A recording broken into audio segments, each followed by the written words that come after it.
Alexander, இவனுக்கு சாக்கு கொடுங்க. இதற்கு சாக்கு கொண்டு போய் கொடுக்கணுமா? ஏன் வெறும் சாக்கு கொடுக்கிற? இதுல அரிசி, பருப்பு, தானியா எல்லாத்தையும் போட்டு கொடு. சார், முதல்ல சாக்கு கொடுன்றீங்க, இப்ப அரிசி பருப்பு எல்லாம் கட்டி கொடுன்றீங்க.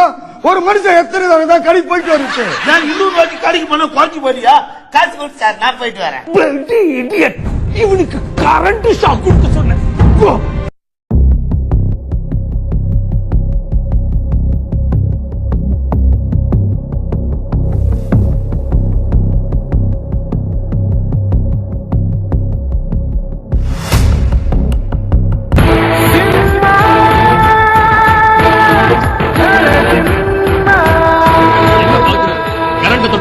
சாதாரண மனுஷங்களுக்கு தான் சாக்கடிக்கும். இந்த நரசிம்மாவை தொட்டா கரண்ட்டுக்கே சாக்கடிக்கும்டா. நீ இப்படியே பேசிந்தா பாக்குற ஜனங்களுக்கு போர் அடிக்கும். சும்மாடா. இல்ல சார், இவன் கரண்ட் சாக்கு கூட்டம் கல்லு மாதிரி உட்காந்துக்கிறான். ஆமா சார், இந்த மாதிரி ஆளு உலகத்துல பார்த்ததே இல்ல. ஒண்ணு மாதிரி ஆளு நான் உலகத்துல பார்த்ததே இல்ல. சுவிட்சே போடாம வெறும் வயிறு வச்சு ஆட்டினா எப்படி கரண்ட் ஷாக் அடிக்கும்? சுவிட்ச போடா.